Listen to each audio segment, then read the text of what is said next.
পশ্চিম এশিয়ার আকাশে হঠাৎ করে যেন যুদ্ধের ছায়া নেমে এসেছে। রাতের নীরবতা ভেঙে আকাশে ছুটে চলছে ড্রোন, দূর থেকে শোনা যাচ্ছে বিস্ফোরণের শব্দ। আন্তর্জাতিক বিভিন্ন প্রতিবেদনে একটি বড় বিভিন্ন প্রতিবেদনে একটি বড় প্রশ্ন ঘুরছে। ইরানের পাল্টা অভিযানে কি সত্যি পশ্চিম এশিয়া জুড়ে 17টি মার্কিন সামরিক ঘাঁটি ক্ষতিগ্রস্ত হয়েছে? স্যাটেলাইট ইমেজে ধরা পড়া দৃশ্যগুলো নতুন করে তৈরি করেছে নানা জল্পনা। তাহলে কি এই সংঘাত মধ্যপ্রাচ্যের শক্তির ভারসাম্যকে নতুন পথে নিয়ে যাচ্ছে? ফেব্রুয়ারির শেষ সপ্তাহ থেকে পশ্চিম এশিয়ার পরিস্থিতি দ্রুতই বদলে যেতে শুরু করে। 28 ফেব্রুয়ারি থেকে শুরু হওয়া সামরিক উত্তেজনা ধীরে ধীরে পুরো অঞ্চলে ছড়িয়ে পড়ে। মার্কিন ও ইসরায়েলের সামরিক পদক্ষেপের জবাবে ইরান পাল্টা প্রতিক্রিয়া দেখাতে শুরু করেছে বলে আন্তর্জাতিক গণমাধ্যমে আলোচনা শুরু হয়। এরপর থেকে বিভিন্ন স্থানে বিস্ফোরণের খবর সামনে আসতে থাকে। আকাশে দেখা যায় ড্রোন ও মিসাইলের গতিবিধি। অনেক সামরিক বিশ্লেষক বলেছেন, ইরান দীর্ঘদিন ধরে তাদের প্রতিরক্ষা ও আক্রমণ সক্ষমতা বাড়ানোর জন্য প্রস্তুতি নিয়ে আসছিল। নিউ ইয়র্ক টাইমস সহ কয়েকটি আন্তর্জাতিক বিশ্লেষণে উল্লেখ করা হয়েছে, পশ্চিম এশিয়ার বিভিন্ন দেশে ছড়িয়ে থাকা অন্তত 17টি মার্কিন সামরিক স্থাপনা সাম্প্রতিক ঘটনায় ক্ষতিগ্রস্ত হয়েছে বলে দাবি করা হচ্ছে। স্যাটেলাইট ইমেজ বিশ্লেষণে দেখা যায় কিছু স্থাপনায় আগুনের চিহ্ন এবং ক্ষতিগ্রস্ত অবকাঠামো। সবচেয়ে বেশি আলোচনায় এসেছে কাতারে অবস্থিত আল উদাইদ বিমান ঘাঁটি। এটি মধ্যপ্রাচ্য মার্কিন বাহিনীর অন্যতম বড় ঘাঁটি এবং বহু সামরিক অভিযানের কেন্দ্র হিসেবে পরিচিত। কিছু প্রতিবেদনে বলা হয়েছে, সাম্প্রতিক সংঘাতে এই ঘাঁটির কিছু অবকাঠামো ক্ষতিগ্রস্ত হয়েছে। এই একই সময়ে কুয়েতের আলী আল সালেম বিমান ঘাঁটি এবং ক্যাম্প বহরিং সামরিক ঘাঁটির দিকেও দৃষ্টি যায় বিশ্লেষকদের। কিছু স্যাটেলাইট ইমেজে দেখা যায় ওই এলাকায় বিস্ফোরণের চিহ্ন এবং ক্ষতিগ্রস্ত স্থাপনা। সৌদি আরবের প্রিন্স সুলতান বিমান ঘাঁটিও আলোচনায় উঠে এসেছে।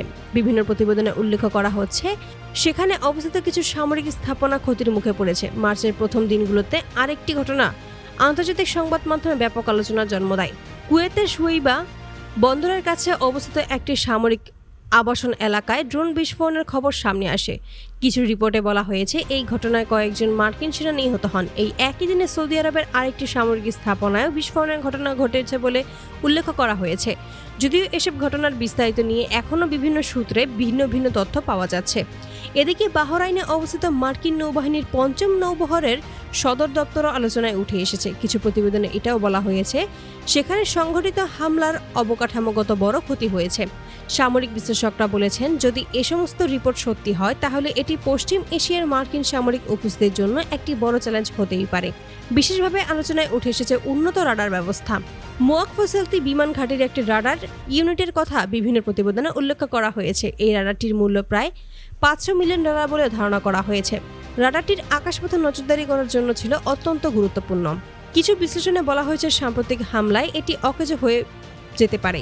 এছাড়াও কাতার ও সংযুক্ত আরব আমিরাতে অবস্থিত কিছু উন্নত নজরদারি ব্যবস্থায় ক্ষতির বিষয়টিও আলোচনায় এসেছে।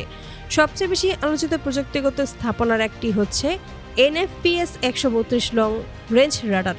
কাতারের উমদাহেল এলাকার কাছে স্থাপিত এই রাডারটির মূল্য প্রায় $1.1 বিলিয়ন। এই রাডারটি 3000 মাইল পর্যন্ত আকাশসীমা পর্যবেক্ষণ করতে সক্ষম হয়েছে বলে জানা যায়। কিছু স্যাটেলাইট ইমেজে দেখা গেছে, রাডারটির সুরক্ষা কাঠামোর কিছু অংশ ক্ষতিগ্রস্ত হয়েছে। বিশ্লেষকদের মতে, যদি এই রাডার ব্যবস্থা কার্যক্ষমতা হারায়, তাহলে পুরো অঞ্চলের নজরদারি ব্যবস্থার ওপর বড় প্রভাব পড়তে পারে।